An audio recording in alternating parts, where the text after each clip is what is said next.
Narayan Bhau, we will start now. Yep.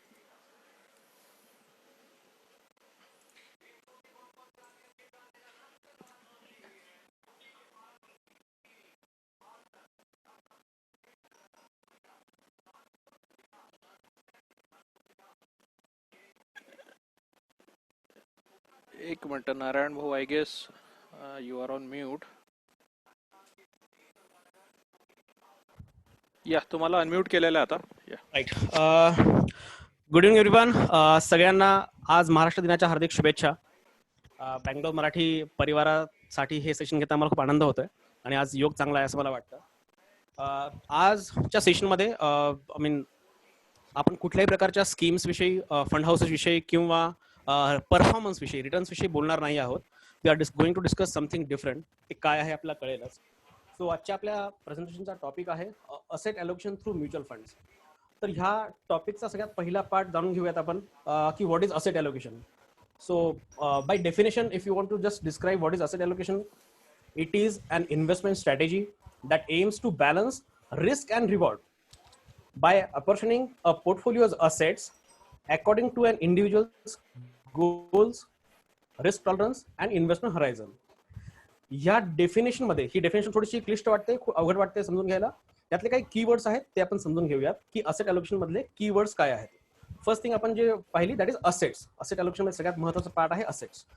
तर मला विचारायचं आहे सगळ्या पार्टिसिपेंट्सना, you can use your chat box की assets, so which is the best asset class when we talk about investments. सगळ्यात चांगला असेट क्लास कुठला जो नेहमीच चांगला रिटर्न्स देतो किंवा गॅरंटी रिटर्न्स देतो.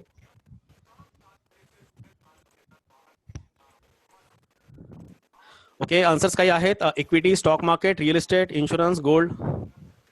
ग्रेट. मला आनंद आहे की जे आजच्या आपल्या टॉपिकचं नाव आहे त्याचं नाव कोणी घेतलं नाही अजून इथे आन्सरमध्ये. पण मला आन्सर्स ऐकून थोडा आनंद झाला. त्यातले काही आन्सर्स आहे आपल्याकडे की जे आपल्याकडे काही मिसकन्सेप्शन आहेत. ज्या गोष्टींना आपण असेट्स समजतो त्या सगळ्याच गोष्टी असेट्स असतात असं नाही. असेटचा सगळ्यात महत्त्वाचा अर्थ असा की something which creates an value over a period of time or which generates some income over a period of time. त्याला म्हणतो आपण असेट. फायनान्शियल जेव्हा इन्व्हेस्टमेंट आपण करतो त्यावेळेस. So what are the types of assets. जे आपण काही बेसिक ब्रॉड कॅटेगरीज घेतल्या आहेत असेट्सच्या. So first one is equities, जिथे आपण कुठल्या कंपनीचे शेअर्स घेतो. We get the ownership and we enjoy the profits. जो डिव्हिडंड मिळतो that is basically part of profit. Second type of asset is debt, which are basically fixed income securities which generate some returns over a fixed returns over a period of time. तर त्यामध्ये आपण कोणाला तरी पैसे lend केलेले असतात. We give some loan debt to somebody, some company, and in against that we get some interest over a period of time. This is debt. Third asset class we talk about is real estates. Few of them have mentioned it. Real estate is basically either you have a property, either land or a flat, that you give it as a loan, give it on a rent. On that you enjoy the rental income. And the fourth asset class, which few of us may debate whether it's asset class or not, it is gold. So gold is basically a commodity, a bullion, which appreciates over a period of time. हे चार आपल्या broad categories असतात asset classes. Second keyword what we learn from this definition of asset allocation is risk and reward. कुठलाही individual, कुठलाही एक single person त्याचं कुठल्या एखाद्या असेट क्लासमध्ये इन्व्हेस्ट करण्यासाठी जी घ्यायची रिस्क असते त्याची पातळी वेगवेगळी असू शकते. Someone who may have to invest for a period of little longer, maybe for 5 years or to 10 years, may go for little higher risky funds or some asset classes. Someone who wants to invest only for a period of 3 months to 6 months may have to invest into something which is lesser risky. So obviously, higher the risk, more the returns or rewards. Lesser risk, lesser returns. Very simple. Third important thing which we learned from this asset allocation definition is goals. So basically, the individual who have some goals, financial goals in life, that define what kind of asset allocation they should make.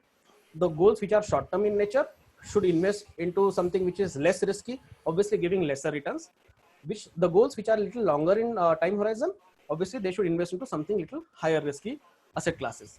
Next important thing is risk tolerance. There are people, individuals who do not like to take any risk. Those kind of investors are conservative investors. Then there are something which allocate some investments into some risky asset classes, some other investments into less risky asset classes. These are called as moderate investors. And there are other investors who invest into highly risky asset classes, basically equities, are called as aggressive investors.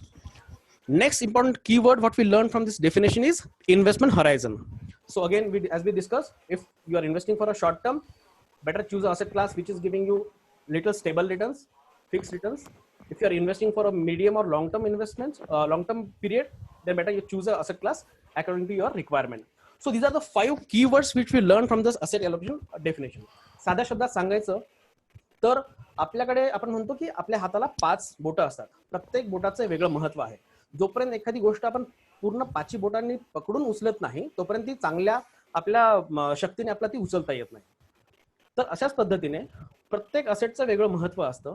त्यामुळे सगळ्या प्रकारची investment एकाच असेटमध्ये केली तर दरवेळेस ती returns देतेच चांगले असं नाही. वेगवेगळ्या पिरियडमध्ये वेगवेगळ्या असेट क्लास चांगला परफॉर्म करत असतो. तर त्यामुळे आपली इन्व्हेस्टमेंट डायव्हर्सिफाय करणं आवश्यक असतं. आपण नेहमी इन्व्हेस्टमेंटच्या बाबतीत ऐकतो you should never put all eggs in single basket. तर आजच्या सेशनमध्ये आपण हे बास्केट कुठले कुठले आहेत ते समजून घेणार आहोत. Let's move to the next slide. So basically when we have money, we have these 4 basic asset classes where we can put that money: equity, real estate, gold and fixed income.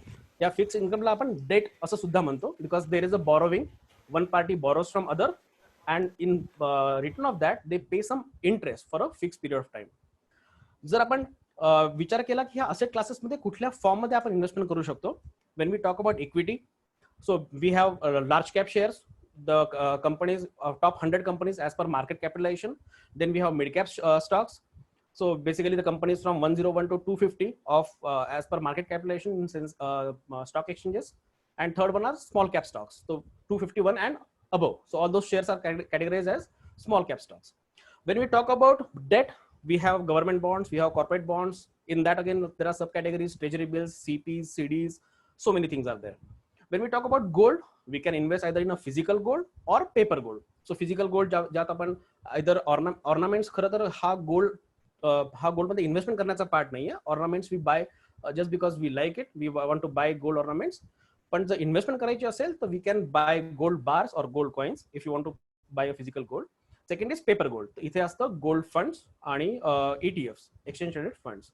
Next category investment असं classes real estate, ज्यामध्ये एकतर आपण property एखादी रेंटवर देतो, so that is called as rental property, or otherwise it's a commercial property. आपण कुठल्या तरी ऑफिस साठी वगैरे ती वापरायला देतो. Again the type of income what we generate from real estate is rental income we generate. सध्या दूरदर्शनवर DD भारतीवर महाभारत चालू आहे.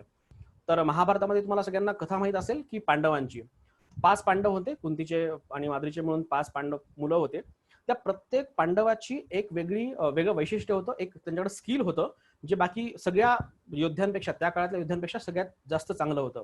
दे were kind of excellent in that particular thing. जसं तुम्हाला माहित असेल की युधिष्ठिर त्या खूप दानशूर होता, धर्म राजा म्हणून म्हटलं जायचं त्याला. तो प्रत्येक गोष्ट धर्माप्रमाणे करायचा.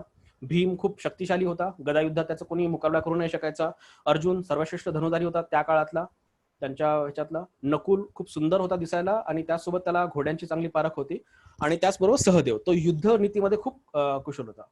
ह्याच सगळ्या पांडवांचे जे गुण आहेत ते असं म्हणलं जातं की कर्णामध्ये होते. तो कर्ण एकटाच ह्या सगळे जे 5 पांडवांचे गुण आहेत, ज्या त्यांचे वैशिष्ट्य आहेत, ती सगळी वैशिष्ट्य एका कर्णामध्ये होती. ह्याचप्रमाणे आता आपण जे असे क्लासेस डिस्कस केले, basically equity, debt, real estate and gold, ह्या सगळ्या असेट क्लासेसचे बेनिफिट देणारं कुठले इन्स्ट्रुमेंट असेल तर ते आहे म्युच्युअल फंड. तो आज आपण त्याविषयी डिस्कस करणार आहोत.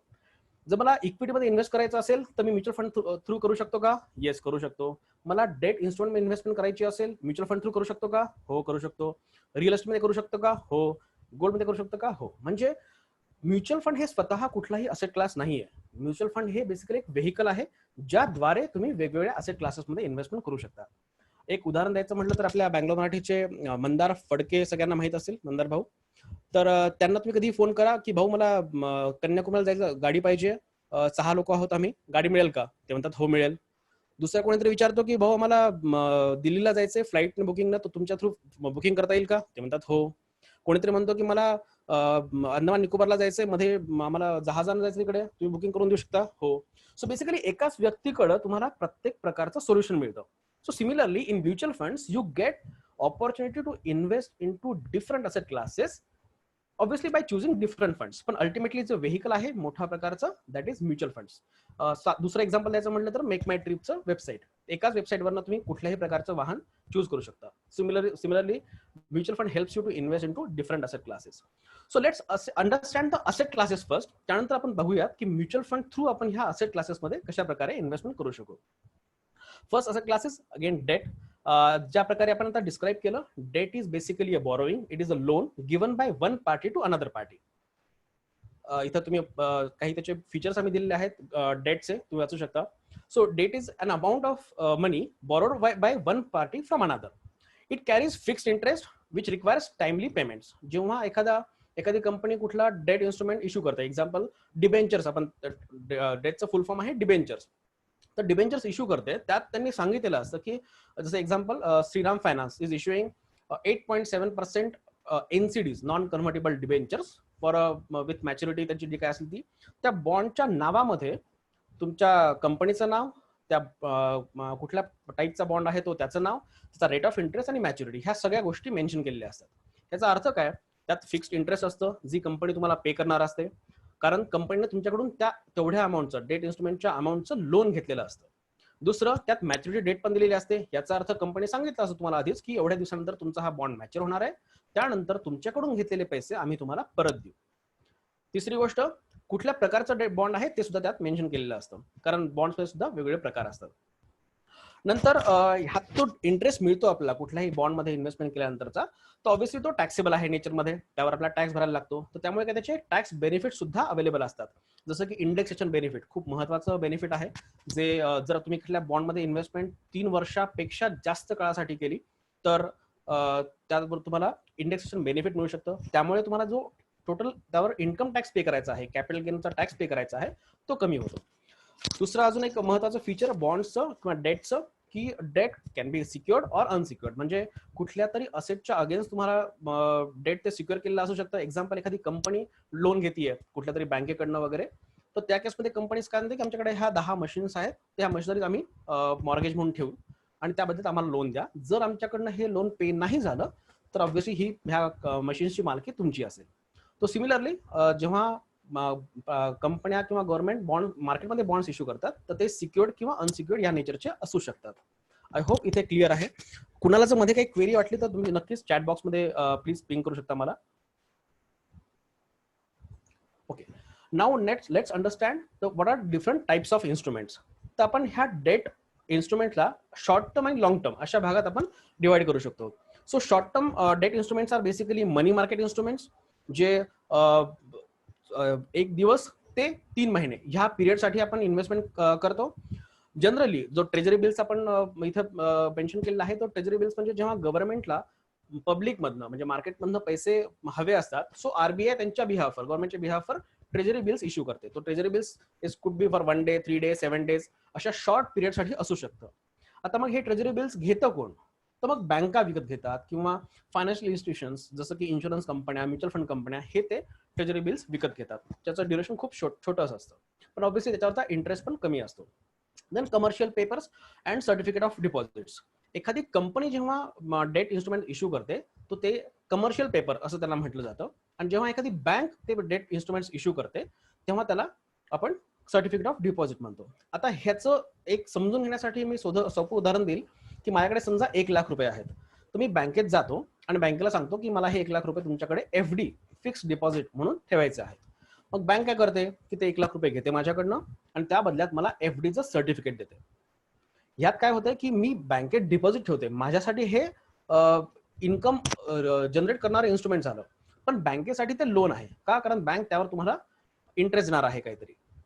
ह्याचंच उलट त्या 1 लाख रुपयांचं बँक काय करते, तेच 1 लाख रुपये कुणाला तरी लोन म्हणून देते.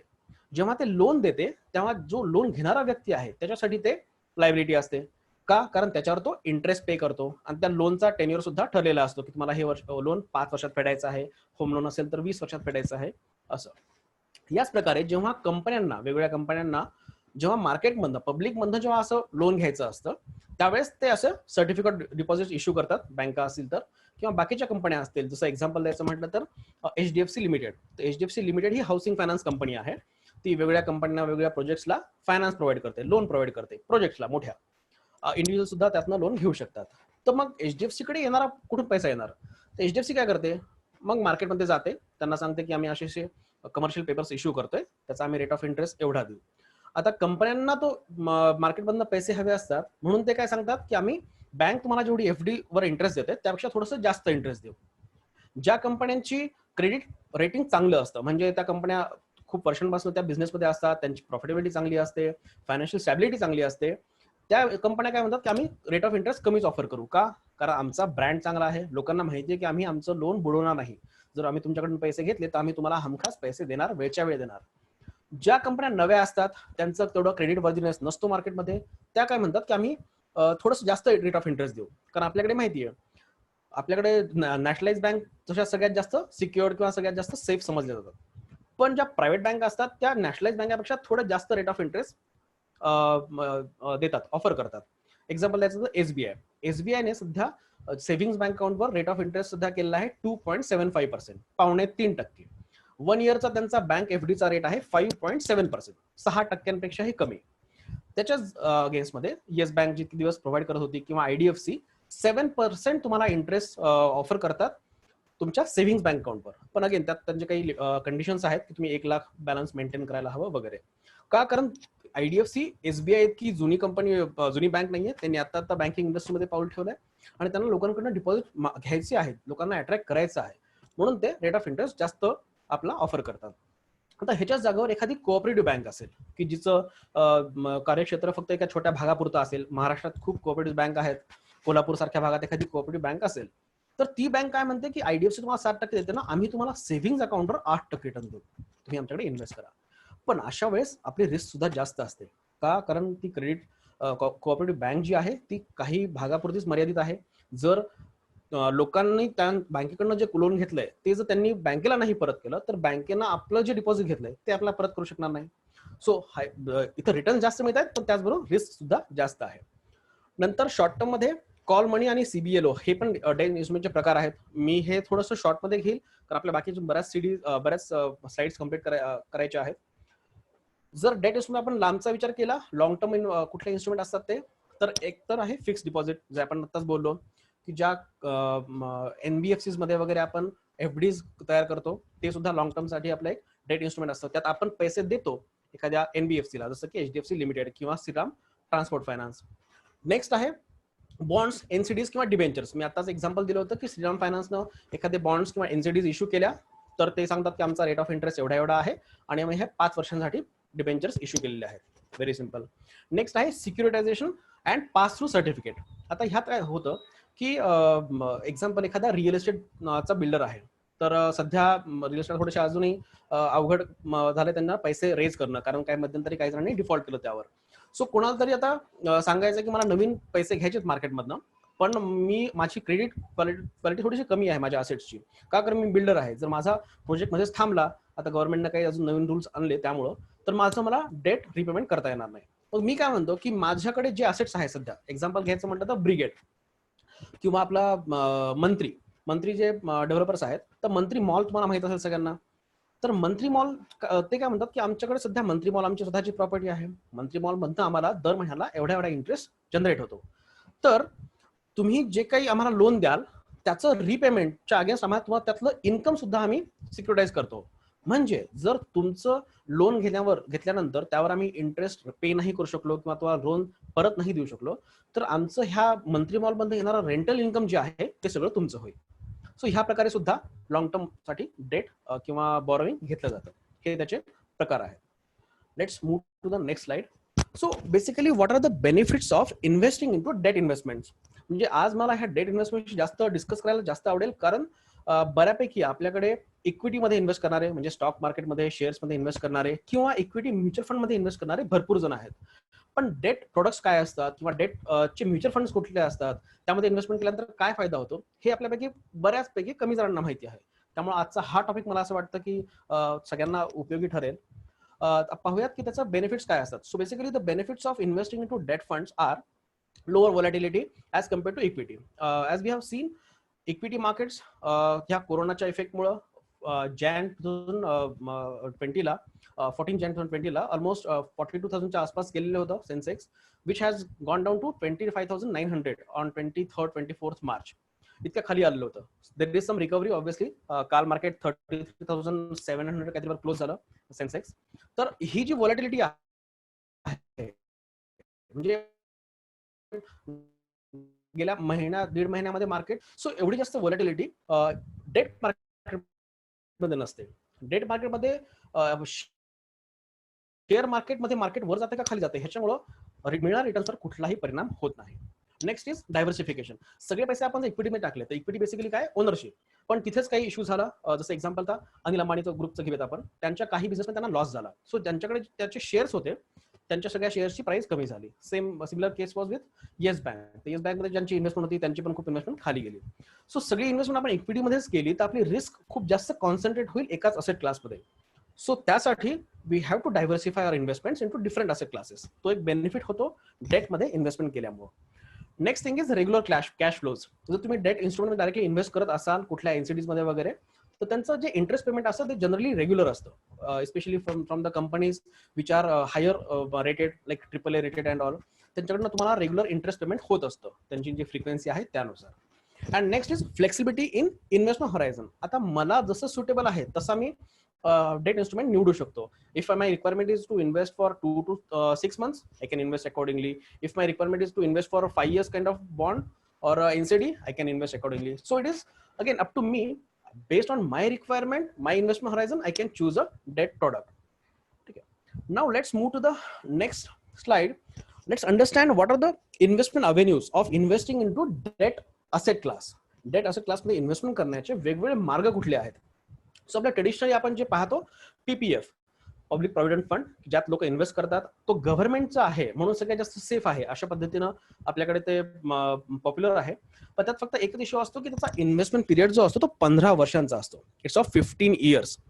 तर सगळ्यात जास्त लॉक इन पिरियड आहे तोपर्यंत तुम्ही पैसे त्यात विड्रॉ करू शकत नाही unless until there are some certain conditions. त्याचा बेनिफिट सगळ्यात महत्वाचा हा आहे की what are the amount you are investing into this PPF, you get the tax deduction under section 80C. 80Cचा टोटल डिडक्शन तुम्ही मिळवू शकता 1.5 lakhs. So by investing into PPF, that is one of the instruments by which you can claim the deduction. त्याची liquidity जी आहे ती कमी आहे कारण 15 वर्ष तुम्हाला ते पैसे असेच लॉक इन ठेवायला लागतात. त्याच्यानंतर तुम्ही ते काढू शकता. अगेन त्याच्यानंतर तुम्हाला ते रिन्यू पुढे एक्सटेंड करायचं असेल तर you can extend it for in terms of 5 years. म्हणजे 15 20 वर्षानंतर तुम्हाला पैसे मिळतील किंवा 25 वर्षानंतर असं तुम्ही ते एक्सटेंड करू शकता. Next is post office savings. Post office मधल्या भरपूर स्कीम असतात. मंथली इन्कम स्कीम आहे, MIS त्याला म्हणतात. किंवा आपल्या लहानपणी तुम्हाला बऱ्यापैकी माहित असेल की आई वडील आपले काही दर महिन्याला कोणीतरी यायचं पोस्टातलं आणि 50 रुपये 100 रुपये वगैरे एवढी छोटी छोटी इन्व्हेस्टमेंट सुद्धा व्हायची. सो दो स्कीम्स आर पॉप्युलर. म्हणजे मला अजूनही आठवतं परवा माझ्या एका मित्राच्या आई वडिलांनी just because he was in Pune त्यांनी पोस्टाच्या कुठल्या तरी स्कीम मध्ये इन्व्हेस्ट केले. त्याला माहिती नव्हतं जस्ट बिकॉज त्यांना हे share market, debt funds, equity funds वगैरे काही कळत नाही. So they invest into post office schemes. People feel it's kind of safe, again back by government. सो त्याच्यामध्ये सुद्धा आपला 80Cचा बेनिफिट मिळतो. त्यामध्ये आपण पैसे विड्रॉ करू शकतो पण विथ पेनल्टी, पेनल्टी द्यायला लागते. नेक्स्ट इन्स्ट्रुमेंट आहे traditional investment avenue. So basically आपल्या नॉर्मल FDs, RDs वगैरे ह्याच्यामध्ये आपले टॅक्स सेव्हिंग बँक FD सुद्धा असते. ही टॅक्स सेव्हिंग बँक FDचा टेन्युअर असतो आपला 5 yearsचा. 5 वर्षापर्यंत ते लॉक इन त्याला असतं, तोपर्यंत आपण पैसे काढू शकत नाही. बाकीच्या FDs असतात त्याच्यावर मिळणारा interest is completely fully taxable. तुम्हाला तुमच्या इन्कम स्लॅबनुसार त्यावर टॅक्स पे करायला लागतो.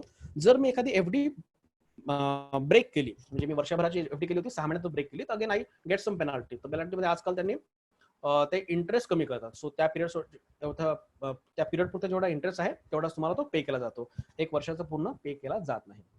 Then tax-free bonds, again these are different bonds wherein the interest which you receive is tax-free. त्यामध्ये तुम्हाला त्या इन्कमवर कुठलाही टॅक्स द्यायला लागत नाही. देन हाय यील्ड NCDs, आता जे एक्झाम्पल घेतो मी श्रीराम ट्रान्सपोर्ट फायनान्स किंवा अजून बऱ्याचशा आहेत, एडल्वेस आहे, तर त्यांचे जे बॉन्ड्स असतात तर त्यांचा पिरियड जो असतो त्यांचे जे NCDs असतात त्या पिरियड असतो 3 ते 5 वर्ष. पण त्याच्यामध्ये जो इंटरेस्ट मिळतो again that is taxable, you to pay tax. पण त्याची जी लिक्विडिटी आहे ती कमी असते कारण again they are for kind of particular period, 3 वर्षाचा असेल किंवा 5 वर्षाचा असेल एखादी NCD. तर देन डेट म्युच्युअल फंड्स असतात की ज्यामध्ये पण आपण इन्व्हेस्टमेंट करू शकतो, ते मी आता पुढच्या स्लाइडमध्ये सांगेल. तर डेट म्युच्युअल फंड्स जे आहेत त्यामध्ये सुद्धा बरेचसे सब कॅटेगरीज असतात. सो सगळ्यात कमी रिस्क असलेली, ऑब्व्हियसली रिटर्न पण कमी असलेली जी कॅटेगरी असते त्याला आपण म्हणतो लिक्विड फंड्स. लिक्विड फंडमध्ये इन्व्हेस्टमेंट करायची असेल तर one should invest for a period of 7 days to 2 months.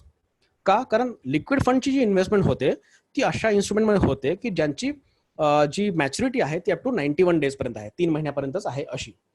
त्यामुळे एखादा इंटरेस्ट रेट कमी झाला, जास्त झाला किंवा काही अजून दुसऱ्या चेंजेस झाले तरी लिक्विड फंडच्या परफॉर्मन्सवर जास्त परिणाम पडत नाही. वी कॅनॉट से दॅट की liquid funds can never give negative returns, पण त्याची पॉसिबिलिटी खूप कमी असते. That is what we can say. But yes, liquid funds are an alternative for your savings bank account. जर माझं सेव्हिंग बँक अकाउंट मला 4% किंवा त्यापेक्षा कमी रेट ऑफ इंटरेस्ट देत असेल तर liquid funds help me to generate around 6 to 6.5% returns. Again, you have to choose a better liquid fund in terms of more higher rated papers, चांगले papers असणाऱ्या किंवा गव्हर्नमेंट सिक्युरिटीजमध्ये इन्व्हेस्ट करणाऱ्या liquid फंडचं तुम्ही इन्व्हेस्टमेंट केलं पाहिजे. So they generate around 6 to 6.5% returns as compare to saving bank account जे तुम्हाला 4% रिटर्न देतं. Next is ultra short term funds. तर पहिल्या 7 दिवस ते 2 महिन्यांसाठी झालं लिक्विड फंड. 2 महिने ते 6 महिन्यांसाठी you can invest ultra short term funds मध्ये. तर यामध्ये जी पेपर्स मध्ये इन्व्हेस्ट केलं जातं, ज्या डेट इन्स्ट्रुमेंट मध्ये इन्व्हेस्ट केलं जातं त्यांची मॅच्युरिटी अप टू 180 days पर्यंत असते, 6 महिन्यांपर्यंत असते. So if your requirement is to keep money for that much period, you can choose an ultra short term fund. Ultra short term fund किंवा ultra short bond fund सुद्धा म्हणतात. Again, आता recently Franklin सोबत एक झालं की त्यांनी 6 त्यांचे डेट फंड्स बंद केले. So obviously it was first of its kind of thing in mutual fund industry की एखाद्या एएमसीने 6 डेट फंड बंद केलेले आहेत. त्याचं रिझन असं होतं की त्यांच्यापैकी बऱ्याचशा स्कीम्सची इन्व्हेस्टमेंट जरा लोअर रेटेड पेपर्समध्ये होती की ज्यांचं क्रेडिट रेटिंग कमी आहे आणि ह्या कोरोनाच्या इश्यूमुळे त्यांना ते पेपर्स मार्केटमध्ये विकता येत नव्हते आणि लोकांचं कंटिन्युअसली रिडम्पशनचा प्रेशर चालू असल्यामुळे त्यांच्याकडे काही ऑप्शनच नव्हता की ते पेपर्स, ते बॉन्ड्स मार्केटमध्ये विकावेत आणि मिळालेला पैसा इन्व्हेस्टरला परत द्यावा. So they had no other option, so they had to wound up the schemes. त्यांनी बंद केल्या स्कीम्स. पण येस, त्यामुळे सगळ्याच अल्ट्रा शॉर्ट टर्म फंड मध्ये रिस्क आहे का? असं नाही. काही अल्ट्रा शॉर्ट टर्म फंड असे आहेत की जे AAA रेटेड किंवा at least 70 to 80% AAA rated papers मध्ये इन्व्हेस्ट करतात. AAA रेटेड पेपर्स म्हणजे सगळ्यात जास्त जे त्यांची क्रेडिट क्वालिटी चांगली आहे, त्या कंपन्यांची फायनान्शियल स्टॅबिलिटी चांगली आहे, प्रॉफिटेबिलिटी त्यांची कंटिन्युअसली 3-4 वर्षांसाठी चांगली आहे, अशा पेपर्सला रेटिंग AAA दिलं जातं. त्यापेक्षा खालचं रेटिंग म्हणजे AA. तर ज्या म्युच्युअल फंड स्कीम मध्ये AAA रेटेड पेपर्स जास्त असतील अशा फंड्समध्ये इन्व्हेस्ट केलं नेहमी सिक्युअर्ड.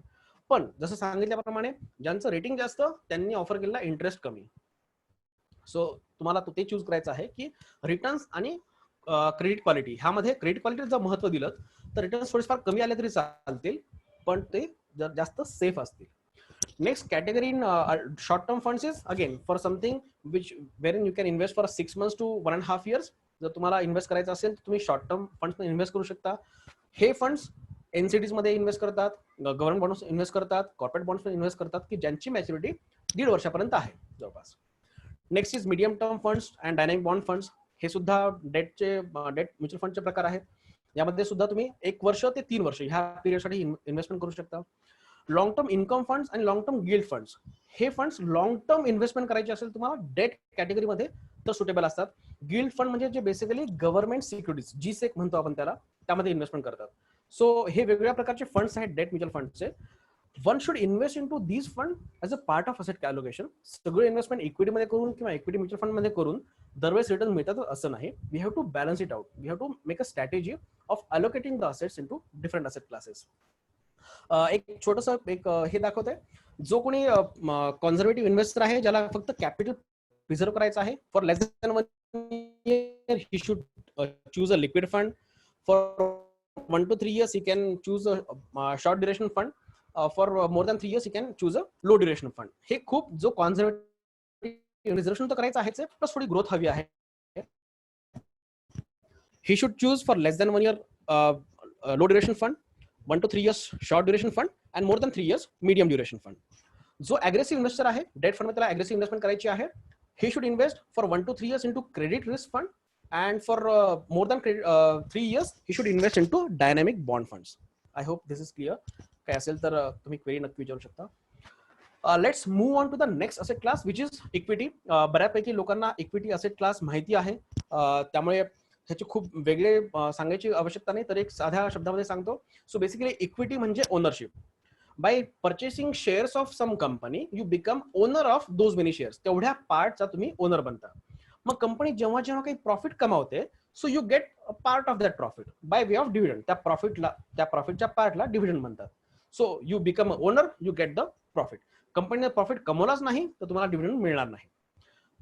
हा झाला लॉंग टर्म इन्व्हेस्टमेंटचा अप्रोच. जे लोक ट्रेडिंग करतात किंवा शॉर्ट टर्म साठी इन्व्हेस्टमेंट करतात, तर ते त्या शेअरच्या प्राइस मुवमेंटवर आपले प्रॉफिटेबिलिटी मिळवण्याचा प्रयत्न करतात. सो जेव्हा प्राइस एक्स असेल त्यावेळेस ते परचेस करतात, त्यावेळेस जेव्हा ती वाय जाते त्यावेळेस ते सेल करतात. So that is they are getting the benefit out of price movements of that share. पण जे लॉंग टर्म इन्व्हेस्टर्स आहेत, they get the profit out of, they generate the income out of profit received by way of dividends from a particular company. जर आपण equity asset क्लासचा जर performance पाहिला, तर you can see 1993 पासून हा chart आहे अवेलेबल आपल्याकडे. So many things were there. म्हणजे 1995 मध्ये बँक कोलॅप्स झाल्या, नंतर 1997 मध्ये एशियन फायनान्शियल क्रायसिस चालला होता, नंतर वाजपेयींनी रिझाईन केलं होतं, स्टॉक मार्केट स्कॅम झाला होता 2001 मध्ये, जनरल इलेक्शन 2004 मध्ये काँग्रेस जिंकली होती बीजेपी एक्सपेक्टेड असताना सुद्धा.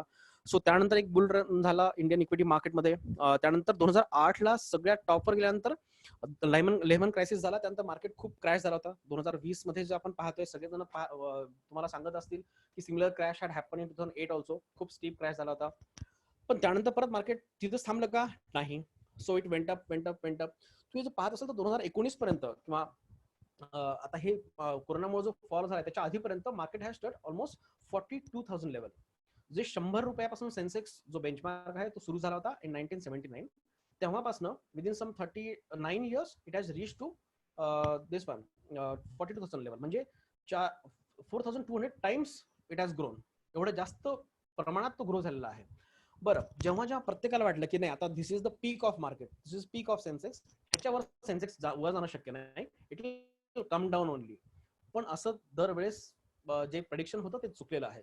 जेव्हा मार्केटला वाटलं, लोकांना वाटलं की आता ह्याच्यावर जाऊ शकणार नाही, त्यानंतर मार्केटनं नेक्स्ट हाय लेवल तिथपर्यंत पोहोचलं equity market.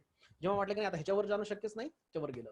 So basically we need to understand Sensex म्हणजे काय आहे. हा बेंचमार्क आहे. ज्या भारतामधल्या BSE वर लिस्टेड टॉप 30 कंपन्या आहेत मार्केट कॅपिटलायझेशन नुसार किंवा इंडस्ट्रीच्या अलोकेशन नुसार, त्या कंपन्यांचा एक कलेक्टिव्ह परफॉर्मन्सवर हा इंडेक्स मागे पुढे होत असतो.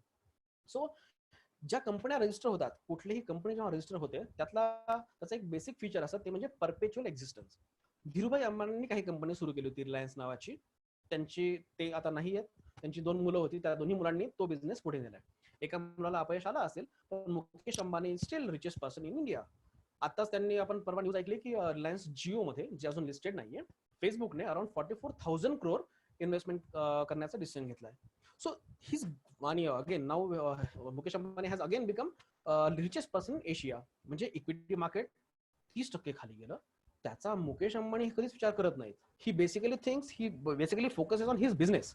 का? कारण he generates profits out of his business. When we invest into a share, that should be our mentality, that should be our approach. We have to generate income with the growth of that company.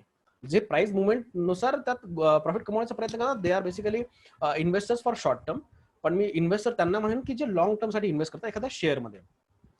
तर equity market, yes, it gives surprises so many times. Whenever you feel की it will not go further, but every time it will reach to a new peak. आणि आता कोरोनामुळे जरी त्या market पडलेलं असलं तरी ह्यामध्ये कुठलाही स्टॉपिंग होणार नाहीये, कुठल्याही कंपन्या बंद करत नाहीयेत. There will be some obviously impact for some time, may be 6 months 1 year, पण त्यानंतर हा परत ही ग्रोथ सुरू होणार आहे.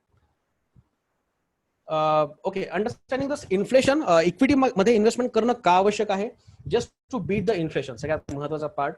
कारण जर मी माझ्याकडे 50,000 रुपये आहेत आणि मी ते आज घरात असेच ठेवले एका बॉक्समध्ये, कुठेही न ठेवता घरी ठेवून दिले की चला 50,000 मला काही वर्षांतर जेव्हा माझी मुलगी मोठी होईल तिला मी देईन. हे जे पैसे 10 वर्षांतर मी त्याची काढले तर त्याची त्यावेळेसची व्हॅल्यू 27,000 रुपये असेल. म्हणजे आज जरी ते 50,000 असले आजच्या मानाने, तर 10 वर्षानंतर त्याची व्हॅल्यू आजचे 27,000 एवढीच झालेली असेल, जवळपास अर्धी झाली असेल. हेच पैसे मी जर 15 वर्षानंतर काढले तर त्याची व्हॅल्यू आजच्या 20,000 इतकीच असेल. म्हणजे मला जरी वाटलं की आज एखादी वस्तू 50,000ला येते, समजा एखादा मला लॅपटॉप घ्यायचा नवीन, 50,000ला चांगला लॅपटॉप येऊ शकतो, तर मला असं वाटतं की माझ्या मुलीसाठी मी 10 वर्षानंतर लॅपटॉप घेईन, म्हणून ते 50,000 रुपये मी घरीच ठेवून दिले. तर त्याची व्हॅल्यू त्यावेळेस 27,000चा लॅपटॉप घेण्या इतकी झालेली असेल. तेच मी 15 वर्षानंतर काढले तर फक्त 20,000 एखादा चांगला टॅब वगैरे त्याला घेऊन देऊ शकेल मी. किंवा जर 25 वर्षानंतर काढले तर 10-11 हजाराचा फक्त मोबाईल फोन घेण्या इतपत त्याची व्हॅल्यू झालेली असेल. हे सगळं का होतं? Basically this is because of inflation. Over a period of time the prices of जे लोक आधी स्कूलमध्ये होते, कॉलेजमध्ये होते, त्यांचं म्हणजे मला आठवतं मी जेव्हा पुण्यामध्ये होतो त्यावेळेस माझा 5,000मध्ये माझा महिना सहज निघायचा. आज मी आता बँगलोरला आलोय तर ते मी खूप जास्त खर्च करतो असं अजिबात नाहीये, पण बेसिकली माझ्याकडे माझ्याकडे इन्कम माझं वाढून सुद्धा माझा खर्च त्या प्रमाणात वाढलाय. मी एक्स्ट्रा एक्सेस कुठे खर्च न करता. का? कारण ज्या गोष्टी मी कन्झ्युम करतो, पेट्रोल एक्झाम्पल चांगलं आहे. त्यावेळेस जे पेट्रोल मिळत होतं ते आज तेवढ्या रुपयाला मिळत नाही. It has increase. Second thing, मला अजून आठवतं की मी ग्रॅज्युएशनला असताना पीटर इंग्लंडचा एक चांगला dress, shirt plus pant, Peter again Aditya Birla brand, 1,000 रुपयात चांगला ड्रेस मिळायचा, चांगला म्हणजे शोरूम मध्ये जाऊन सुद्धा. आज पीटर इंग्लंडचा मी गेलो तर 2,000च्या खाली एक साधा हे सुद्धा नसतो, शर्ट सुद्धा नसतो, 2,200-2,300 रुपयांच्या खाली. अगेन पॅन्टची गोष्ट तर वेगळीच आहे. So basically this is okay. I hope काही जणांनी रिपोर्ट केलं की माझा आवाज येत नाही, ब्रेक होतोय. I hope now it is better. आता ठीक आहे.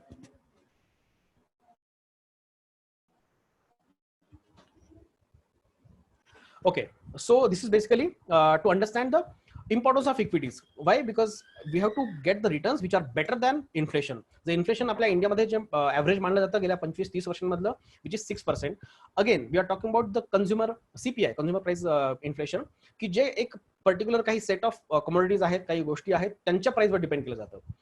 पण जर आपण त्यात अजून एक गोष्ट ऍड केली, that is called age lifestyle expenses किंवा लाईफस्टाईलचं इन्फ्लेशन, तर त्याची प्राइस, त्या इन्फ्लेशनचा रेट अजून जास्त वाढेल.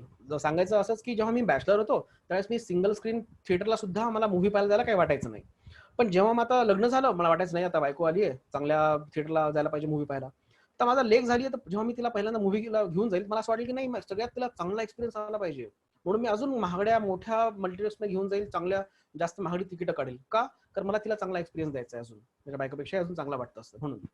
तर बेसिकली ह्यात होतंय काय, एक्सपिरियन्स सेम आहे, गोष्ट मी तीच होती, मूव्ही पाहणं, पण त्यावरचं स्पेंडिंग जे आहे ते जास्त होत आहे. का? कारण माझं लाईफस्टाईल बदलत गेलंय. सो ह्याच प्रकारे आपल्या बऱ्याचशा अजून आयुष्यातल्या गोष्टी असतात की त्यावरचं आपलं स्पेंडिंग वाढत जातं. सो त्याची जर आपण तो रेट कन्सिडर केला तर इन्फ्लेशनचा रेट 7%, 8% किंवा जास्तही असू शकतो. So to keep that in mind. तर मला त्या 8% पेक्षा जास्त रिटर्न्स मिळवायचे असतील तर which is asset class which can provide this kind of returns is only equities. त्यापेक्षा दुसरा असेट क्लास 8% पेक्षा कन्सिस्टंट बेसिसवर जास्त रिटर्न्स नाही देऊ शकत. I am again talking about post tax returns. So let's understand what are the benefits of investing to equities. का invest करायला पाहिजे इक्विटीज मध्ये? First thing is long term wealth generation. कारण मी इक्विटीज मध्ये इन्व्हेस्ट करतो याचा अर्थ कुठल्या तरी कंपनीमध्ये ओनरशिप घेते, काही जे काही शेअर्स मी परचेस करतो त्याची. जेव्हा ती कंपनी ग्रो होते, ती कंपनी प्रॉफिट मिळवते over a long term, again my wealth goes up. हेच एक्झाम्पल आपण जेव्हा घेतलं तर जेव्हा रिलायन्स ग्रुपचं स्प्लिट झालं होतं मुकेश अंबानी ग्रुप आणि अनिल अंबानी ग्रुपमध्ये, त्यापेक्षा आज मुकेश अंबानीची वेल्थ कितीतरी पटीने जास्त आहे. सो ज्या लोकांनी त्यावेळेस त्याचे शेअर्स होल्ड केले असतील किंवा इन्व्हेस्ट केले असेल त्यांना आज भरपूर फायदा झाला असेल. का? It has expanded its business and it has made profits over a period of time. सगळ्यात महत्वाचं म्हणजे लक्षात घेण्यासारखी गोष्ट आहे, that is for long term wealth generation किंवा creation. Long term equity is not an asset class for short term purposes, for short term investments. Second benefit what we get from investing into equities is become a part owner in company. Yes, again we talked about it ki equity is basically ownership. Next is annual income in form of dividends. ज्या कंपन्या चांगले डिव्हिडंड्स पे करतात त्यातनं आपला annual income सुद्धा मिळतं. Again dividend is always subject to availability of distributable surplus. म्हणजे दरवर्षी कंपनी डिव्हिडंड देईलच किंवा एखादी म्युच्युअल फंड स्कीम देईलच, ह्याची गॅरंटी कोणी देऊ शकत नाही. असेल की ह्या वर्षी आपण डिव्हिडंड डिक्लेअर करूया तरच तो डिव्हिडंड मिळतो. पण येस ऑब्विसली त्यांनी जर डिक्लेअर केला तर आपला तो नक्कीच इन्कम आपल्यासाठी होतं. Next thing is provides better inflation adjusted returns. ते आपण आता डिस्कस केलं की जर मला रिटर्न्स हवे असतील तर equity is the only asset class which provides me better returns than inflation, beating inflation. Okay. आता हा झाला इक्विटी असेट क्लास. आजचा जो आपला टॉपिक आहे की how we can invest into equities by using mutual fund route. Mutual fund through आपण equity ह्या असेट क्लासमध्ये कसं इन्व्हेस्टमेंट करू शकतो आणि का, why equity mutual funds. So basically, mutual funds are professionally managed. Every scheme or every fund house has set of fund managers who are an experts, who have industry experience of managing the assets for a long term, and they have access to lot of किंवा मनी control द्वारे किंवा अजून काही specific गोष्टी through येते, त्याच्यापेक्षा जास्त माहिती फंड मॅनेजर्स कडे असते. याचं एक साधं एक्झाम्पल,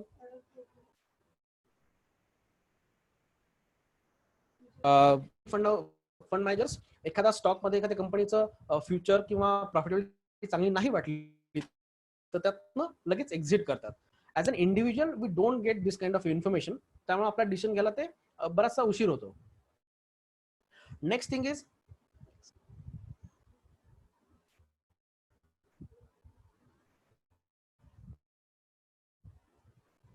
स्टॉक्स मध्ये आपण जेव्हा डायरेक्टली इन्व्हेस्ट करतो ते कुठल्या तरी एकाच कंपनीच्या स्टॉक मध्ये इन्व्हेस्टमेंट झालेली असते, पण तेवढीच अमाऊंट जेव्हा मी एखाद्या म्युच्युअल फंड स्कीम मध्ये इन्व्हेस्ट करतो तर ती अमाऊंट 35 ते 40 वेगवेगळ्या स्टॉक्स मध्ये, वेगवेगळ्या सेक्टर मधल्या स्टॉक्स मध्ये इन्व्हेस्टमेंट होते. So basically I get the benefit of diversification.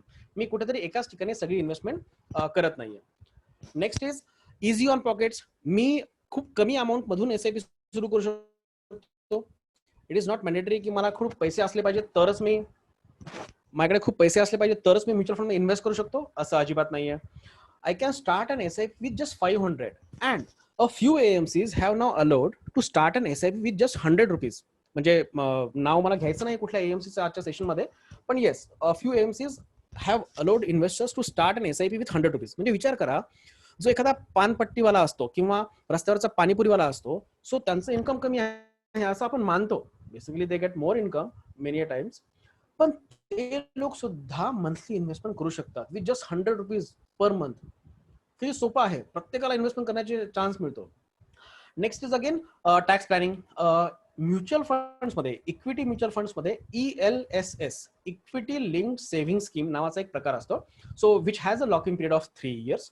त्यामध्ये तुम्ही जर इन्व्हेस्टमेंट केली तर यू गेट डिडक्शन. एटीसी मध्ये इन्व्हेस्टमेंट करण्याचे बरेचसे इन्स्ट्रुमेंट्स आहेत. टॅक्स तुम्हाला डिडक्शन मिळवायचं असेल तर one is PPF which has a locking period of 15 years. दुसरा आहे टॅक्स सेव्हिंग बँक एफडीज, त्याचा लॉकिंग पिरियड 5 वर्ष आहे. काही युलिप्स असतात, इन्शुरन्सच्या स्कीम्स असतात, त्याचा लॉकिंग पिरियड अगेन 5 वर्ष आहे. ELSS schemes are having least lock in period which is just 3 years. दुसरं महत्वाचं, ह्या ELSS फंड मध्ये आपण वन टाइम इन्व्हेस्टमेंट करतो एवढंच ऑप्शन नाहीये. You can invest through SIP also. म्हणजे दर महिन्यात तुम्ही थोडी थोडी अमाऊंट त्यात टाकू शकता आणि इन्व्हेस्टमेंट करू शकता. तर आमचे बरेचसे क्लायंट्स आहेत, ते काय करतात की प्लॅनिंग करतात. So that we call it as tax planning. या वर्षभरासाठी मला एटीसी मध्ये इन्व्हेस्टमेंट करायची आहे, किती, 1,20,000. Simple, I start an SIP of 10,000 rupees per month in ELSS fund and that will help me to complete the investment of 1,20,000 for current financial year. Very simple. काही लोकांकडे तर पैसा असतो, ते काय म्हणतात की आता एवढं 10-12 महिने कोण इन्व्हेस्ट करत बसणार, करंटली मार्केट डाऊन आहे, आय इन्व्हेस्ट लमसम 1,00,000 रुपीज, 20,000 रुपये मी नंतर कधीतरी इन्व्हेस्ट करेल. So you have both the options, investing lump sum or investing through SIP दर महिन्याला. Next is reasonable cost. Mutual fund investment करण्याचा सगळ्यात मोठा फायदा हा आहे की you are not the one, म्हणजे you are investing through a portfolio. तुम्ही सगळ्यांनी मिळून जर इन्व्हेस्टमेंट केलेली आहे, ती सगळी इन्व्हेस्टमेंट एक फंड मॅनेजर कुठल्या तरी वेगळ्या इन्स्ट्रुमेंट मध्ये, इक्विटी इन्व्हेस्टमेंट असतील किंवा डेट इन्व्हेस्टमेंट असतील, त्यामध्ये इन्व्हेस्ट करतो.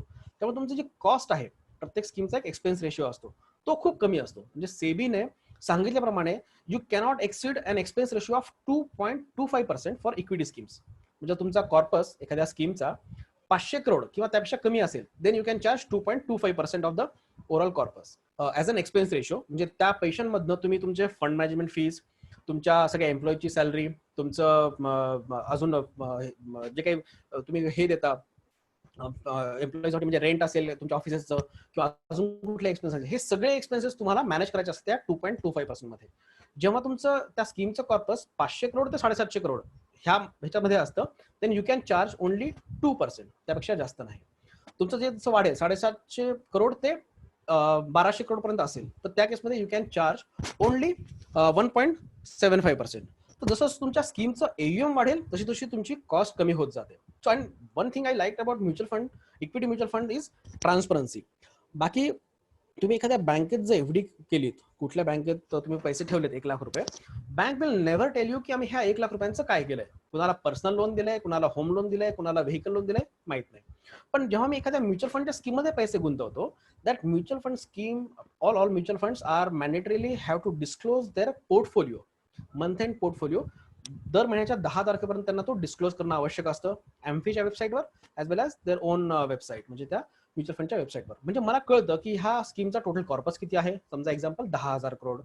त्या 10,000 करोड मधली इन्व्हेस्टमेंट कुठल्या कुठल्या स्टॉक्समध्ये किती किती इन्व्हेस्टमेंट केली आहे, कुठल्या कुठल्या सेक्टरमध्ये इन्व्हेस्टमेंट केली आहे, ह्या सगळ्या गोष्टींचा डेटा मला दर महिन्याला अवेलेबल होत असतो.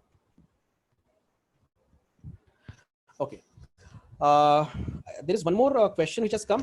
ELSS विषयी आलाय त्यामुळे मी लगेच इथे ऍड्रेस करतो की ELSS फंडमध्ये जेव्हा मी इन्व्हेस्टमेंट करतो त्यावेळेस ते मला विथड्रॉ करायचं असेल तर मी कशा पद्धतीने करू शकतो. तर आता सांगितल्याप्रमाणे ELSS साठी लॉक इन पिरियड असतो 3 वर्षांचा. तर तुम्ही इन्व्हेस्टमेंट जेव्हा जर वन टाइम केली, लमसम इन्व्हेस्टमेंट केली, तर समजा मी एक्झाम्पल घेतोय 1 जानेवारी 2020 ला मी इन्व्हेस्टमेंट केली 1 लाख रुपयांची एखाद्या ELSS फंडमध्ये. त्याचा लॉक इन पिरियड कधी संपेल? 1 जानेवारी 2023 ला. So on 2 January 2023 my funds would be lock in free. मला जे विथड्रॉ करायचं असेल किंवा स्विच आउट करायचं असेल कुठल्या स्कीमला किंवा तसेच ठेवायचं असेल तर जे काय करायचं असेल मी 2 जानेवारी पासून करू शकतो, 2 जानेवारी 2023 पासून. पण जर मी इन्व्हेस्टमेंट SIP थ्रू केली असेल ह्या ELSS फंड मध्ये, तर SIP मध्ये काय होतं की मी दर महिन्याला हळूहळू काही इन्व्हेस्टमेंट करतोय, 10,000 रुपये इन्व्हेस्ट करतोय. तर हे 10,000 इन्व्हेस्टमेंट दर महिन्याला करतोय म्हणजे माझं प्रत्येक SIP installment is a separate investment. मग माझा लॉक इन पिरियड सुद्धा प्रत्येक इन्स्टॉलमेंटचा वेगवेगळा काउंट होईल. म्हणजे 1 जानेवारी 2020 ला इन्व्हेस्टमेंट जे 10,000 केले होते त्याचा लॉक इन पिरियड संपेल 1 जानेवारी 2023 ला. जे 1 फेब्रुवारी 2020 ला इन्व्हेस्ट केले होते त्याचा लॉक इन पिरियड संपेल 1 फेब्रुवारी 2023 ला. अशा पद्धतीनं जर मी वर्षभरासाठी इन्व्हेस्टमेंट केलं असेल तर 1 डिसेंबर 2020 ची जी इन्व्हेस्टमेंट होती 10,000 रुपयांची त्याचा लॉक इन पिरियड संपेल 1 डिसेंबर 2023. बऱ्याच लोकांची इथे गल्लत होते. तुम्ही कुठल्या बँक एफडी करता तिथून पुढे त्याचा लॉक इन पिरियड सुरू होतो. त्याचप्रमाणे ELSS फंड मध्ये सुद्धा ज्या दिवशी तुम्ही इन्व्हेस्टमेंट करता तिथून पुढे त्याचा लॉक इन पिरियड कंटिन्यू होतो. तर तुम्ही ते लमसम करा किंवा SIP करा. SIPच्या केसमध्ये प्रत्येक SIP इन्स्टॉलमेंटला वेगवेगळं सिंगल इन्व्हेस्टमेंट मानलं जातं. त्यामुळे त्या डेट पासून 3 वर्ष पुढे असा तुमचा लॉक इन पिरियड कन्सिडर होतो. So you have to wait for 3 years from the date of last investment to get your money back if you want to withdraw it. Otherwise तुम्हाला ते कंटिन्यू करायचं असेल तर काहीच प्रॉब्लेम नाही. आता काही लोक असंही करतात की टॅक्स सेव्हिंग इन्व्हेस्टमेंट करतात, ती 3 वर्ष लॉक इन असते, ते इन्व्हेस्ट लमसम, 3 वर्षानंतर ते पैसे विथड्रॉ करतात, परत त्या वर्षीसाठी म्हणून ELSS मध्ये इन्व्हेस्ट करतात. सो दे बेसिकली ते चर्न सेम मनी दर 3 वर्षांच्या स्लॉटने. तर त्यामुळे ते वेगळी इन्व्हेस्टमेंट त्याला टॅक्स प्लॅनिंग करायची गरज पडत नाही. ते इन्व्हेस्ट द सेम मनी 3 वर्षानंतर ते काढतात असं. So but they had invested for initial 3 years. त्यांना पहिल्या 3 वर्षांसाठी इन्व्हेस्ट करावं लागलं होतं. त्यानंतरची इन्व्हेस्टमेंट मात्र ते रोटेशन वाईज पुढे कंटिन्यू करतात. ओके, नेक्स्ट आताच आपण जे पाहिलं त्या पद्धतीनं हीच इन्व्हेस्टमेंट आपण बाकीच्या गोष्टींना सुद्धा बाकीच्या स्कीमला सुद्धा करू शकतो. So there are two types of modes where how we can invest the money into mutual funds. One is lump sum, second is systematic. So lump sum जर मी इन्व्हेस्ट करत असेल डायरेक्टली स्कीम मध्ये, दॅट इज परचेसच्या केसमध्ये amount माझ्या bank account मधून debit होते आणि scheme मध्ये इन्व्हेस्ट होते. दुसरा ऑप्शन असतो सिस्टमॅटिक इन्व्हेस्टमेंट, ज्याला आपण SIP म्हणतो. त्या केसमध्ये काय होतं, माझ्या बँक मधनं अमाऊंट दर महिन्याला डेबिट होते आणि स्कीम मध्ये इन्व्हेस्ट होते. ह्याचा दुसरा ऑप्शन असा आहे की मी एखाद्या स्कीम मध्ये दुसऱ्या स्कीम मध्ये पण स्विच करू शकतो. जर मी वन टाइम केलं that is called as switch. जर मी ते सिस्टमॅटिकली केलं त्याला म्हणतात systematically transfer plan. So transferring from one scheme to another scheme. Next option, if I want to withdraw the money, there are again 2 types. I can withdraw the whole amount, the lump sum, that is called as a withdrawal or redemption. Second option is if I want to withdraw it systematically, that is called as SWP, systematic withdrawal plan. So investment करण्याचे 2 प्रकार आहेत, एकदाच करायचं किंवा थोडं थोडं करायचं. तसेच काढण्याचे सुद्धा 2 प्रकार आहेत, एकदाच काढायचं किंवा दर महिन्याला थोडं थोडं काढायचं. बरेच जण जे सिनियर सिटीजन असतात त्यांच्यासाठी सगळ्यात चांगली स्ट्रॅटेजी जी मांडली जाते, so what they do is they create wealth over a period of time. काही वर्षांपर्यंत ते इन्व्हेस्ट करतात, they create a retirement corpus of around 5 crores 10 crores जे काय असेल ते, and after that they start withdrawing the money on monthly basis. SWP register करतात, systematic withdrawal plan, आणि दर महिना त्यांच्या अकाउंटला 50,000 रुपये क्रेडिट होत जातात. It's like a pension for them, कारण जे लोक प्रायव्हेटमध्ये आता आहेत त्यांना पेन्शन मिळत नाही, गव्हर्नमेंटवाल्यांना सुद्धा 2005 नंतर पेन्शन मिळत नाही. So this investment through which you have created wealth, you can withdraw it on a monthly basis, monthly, weekly किंवा हाफ इयरली, तुमचं जे फ्रिक्वेन्सी असेल ते. त्याचा बेनिफिट काय सगळ्यात महत्वाचा, तर तुमच्या घरी कोणी असेल सिनियर सिटीजन्स की ज्यांना रिटायरमेंट काही पैसा मिळाला आहे पण त्यांना पुढे पेन्शन मिळणार नाही, but they still need some money, yes you can invest into scheme, again suitable for them. It could be debt fund if you want to start withdrawing after 1 year or 3 years kind of thing, or it is equity fund if you want to start withdrawing after 5 years. तर त्यातनं तुम्ही SWP register करू शकता. Day 1 पासून SWP register करू शकता, but that is not recommended just because, कारण तुमचे लगेच युनिट्स कमी व्हायला सुरुवात होते. So basically you hold the investment, generate some returns on it, then start withdrawing some amount from the scheme. Okay, जर टाइप ऑफ म्युच्युअल फंडचा विचार केला तर हा बऱ्यापैकी सगळ्यांना माहिती असतील. So there are several types of equity mutual funds. पहिला असतो लार्ज कॅप, जे सगळ्या ब्ल्यू चिप कंपन्यांमध्ये, मोठ्या कंपन्यांमध्ये इन्व्हेस्ट करतात. आता सध्या मार्केट कॅपिटलायझेशन नुसार पहिल्या 1 ते 100 ह्या कंपन्या म्हणजे लार्ज कॅप मानल्या जातात. Next is ELSS funds. आता आपण डिस्कस केलं की त्यामध्ये तुम्हाला टॅक्स बेनिफिट मिळतं. There is a lock in period of 3 years. Next is multi cap funds. तर त्यामध्ये थोडी इन्व्हेस्टमेंट लार्ज कॅप, थोडी मिड कॅप, थोडी स्मॉल कॅप अशी इन्व्हेस्टमेंट केली जाते. Next are focused equity funds. त्यामध्ये नंबर ऑफ स्टॉक्स फक्त 30 असतात, ओनली 30 स्टॉक्स, आणि ते मात्र ते वेगवेगळ्या सेक्टरमध्ये इन्व्हेस्ट करतात आणि वेगवेगळ्या कॅपमध्ये, म्हणजे त्या 30 पैकी सुद्धा 10 stocks may be large cap असतात, 5 स्टॉक हे असतात मिड कॅप असतात, बाकीचे स्टॉक स्मॉल कॅप असतात, असं असू शकतं. पण number of stocks are always 30, not more than that. Next is again large and mid cap funds, की ज्यामध्ये इन्व्हेस्टमेंट ब्ल्यू चिप कंपन्या प्लस मिड कॅप कंपन्या अशा ठिकाणी होते. Then next category is mid cap funds. We have small cap funds. We have thematic funds which invest into some kind of theme based investments, like infrastructure he theme असेल किंवा housing ही theme होती का fund house ने ती काढलेली होती. Then next category is sectoral funds. So these funds are invested into a particular sector stocks, म्हणजे banking stock असेल, FMCG stock असेल किंवा अजून कुठलं पर्टिक्युलर सेक्टर असेल, ऑटो इंडस्ट्री असेल किंवा अजून कुठलं IT इंडस्ट्री, तशा सेक्टरमध्ये इन्व्हेस्टमेंट होते. Next is again asset class gold. ह्याविषयी जास्त मी सांगणार नाही, कारण gold is more considered in hedge instrument rather than investment option. पण येस, जेव्हा जेव्हा एखाद्या वेळेस मार्केटमध्ये क्रायसिस असतं, इक्विटी स्टार्ट्स फॉलिंग डाऊन, जसं आता झालंय कोरोनामध्ये, त्या प्रत्येक वेळेस लोक सेफ असेट क्लास म्हणून गोल्डकडे पाहतात. तुम्ही पाहिलं असेलच की 2008 मध्ये असंच झालं होतं, जेव्हा जेव्हा इक्विटी मार्केट पडलं होतं, तर गोल्डची प्राइस 14,000 10 ग्रॅमसाठी वरनं 32,000 10 ग्रॅमपर्यंत गेली होती. त्यानंतर ती काही पिरियडसाठी कमी झाली. गेल्या वर्षीपर्यंत गोल्ड म्हणजे 30 ते 38 ह्याच रेंजमध्ये खेळत होतं, पण आता 38 ते आता जवळपास 48,000 पर्यंत गोल्ड गेलं होतं. गेल्या 2 दिवसात परत ते कमी झालंय. So whenever there is a uncertainty, whenever there is a crisis in the equity market, people tend to invest more into golds. So we should use that gold as a hedge fund, not as an asset class completely की त्यातनंच पैसे कमवेल असं. But yes, gold has some benefits की we can generate the returns which are beating inflation. 8 ते 9% is the ideal rate which we can expect from a gold over a long term. पण गोल्डचा issue तोच असतो की there is always a phase, त्या phase मध्ये चांगले return मिळतात, otherwise gold is very very neutral, जास्त रिटर्न्स देत नाही. In mutual funds we have gold funds wherein you can invest into a scheme, mutual fund scheme basically. So that what they do is they invest into physical gold. पण तुम्हाला मिळताना त्या mutual फंडचे, त्या gold फंडचे units मिळत असतात. You don't get the actual gold. त्याचा बेनिफिट असा आहे, तुम्हाला सेफ्टीचं टेन्शन नाही, घरी आणून गोल्ड लॉकरमध्ये ठेवायची वगैरे गरज नाही, लॉकर चार्जेस वाचले. Second, that is in paper form, त्यामुळे कुठली अटॅचमेंट नाहीये, कुठल्या चोरी होण्याची काही भीती नाहीये वगैरे. Then it is very liquid, तुम्हाला पाहिजे तेव्हा तुम्ही फंड्स विथड्रॉ करू शकता, तुमच्या अकाउंटला ते क्रेडिट होऊन जातात. Next is we can start with very small amount, we can do SIP also in this gold funds. तर 500 रुपये 1000 रुपयाची तुम्ही SIP सुद्धा करू शकता. So basically gold investment which one should obviously do as a part of hedge instrument, not more than 5 to 10% of the overall portfolio. But yes, it is always better to invest in a paper gold rather than a physical gold. Okay, एक last slide मला share करायला आवडेल, just comparing the performance of this 3 asset classes. आपण अजून एक asset class discuss केला होता about real estate, पण मी तो इथे डिस्कस करणार आहे because real estate is very difficult asset class to ascertain the returns. जो जी प्राइस आहे लँडची बँगलोरमध्ये ज्या पद्धतीने वाढतीये ती त्याच पद्धतीने मराठवाड्यातल्या एखाद्या गावात नाही वाढणार. सिमिलरली मुंबई सारख्या दिशे वाढते तिथे लातूर उस्मानाबाद सारख्या ठिकाणचं नाही वाढणार. So it is depends on like which geographical area you are in. तर त्यामुळे ते मी इथे डिस्कस नाही करणार आहे आज. So only this 3 asset classes we have discussed. The last slide I would like to share is the comparing the performance of 3 asset classes. 2006 पासून 2019 पर्यंत हा डेटा आहे. तुम्ही पाहू शकता की पहिला जो कॉलम आहे दॅट इज S&P BSE सेन्सेक्सचा रिटर्न्स आहे. दुसरा आहे शॉर्ट टर्म फंडचा इंडेक्सचा सेन्सेक्स हे आहे बेंचमार्क आहे.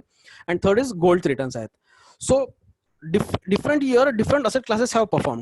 2006 मध्ये equity had given 46% returns. Next year again equal returns. आणि त्याच पिरियडमध्ये गोल्डने सुद्धा खूप चांगले रिटर्न दिले होते. पण 2008 मध्ये इक्विटीने निगेटिव्ह 52% रिटर्न दिले आणि त्या केसमध्ये डेटने 9.5% आणि गोल्डने 5.8% रिटर्न दिले. नंतर एक काही लँडमार्क घेऊयात की जेव्हा 2011 मध्ये इक्विटीने निगेटिव्ह रिटर्न दिले 24%, डेटने सेम 7.9% रिटर्न दिले, पण गोल्डने 10% रिटर्न दिले. Whereas in 2014, equity gave 29%, almost 30% returns. Debt gave 10% returns, पण गोल्डचे रिटर्न्स निगेटिव्ह होते. आणि 2019 मध्ये equity returns for hardly 13%, debt returns for 9.5% and gold returns for 24%. So basically in different years, different asset classes perform or maybe perform better. So instead of investing into one asset class, it is always better to diversify your investments and have different asset classes under your kitty. That basket जे आपण बोललो होतो, one should never put all eggs in single basket. So हे different basket म्हणजे हे different asset classes आहेत. Invest into different asset classes to get generate or to generate better returns. So that's all from my side. Thank you so much. I think आपलं हे session extend झालंय, पण तरी सुद्धा तुम्ही थांबलात पेशन्सली, त्याबद्दल थँक्यू सो मच. काही क्वेरीज असतील तर नक्कीच मला ऍड्रेस करायला आवडते.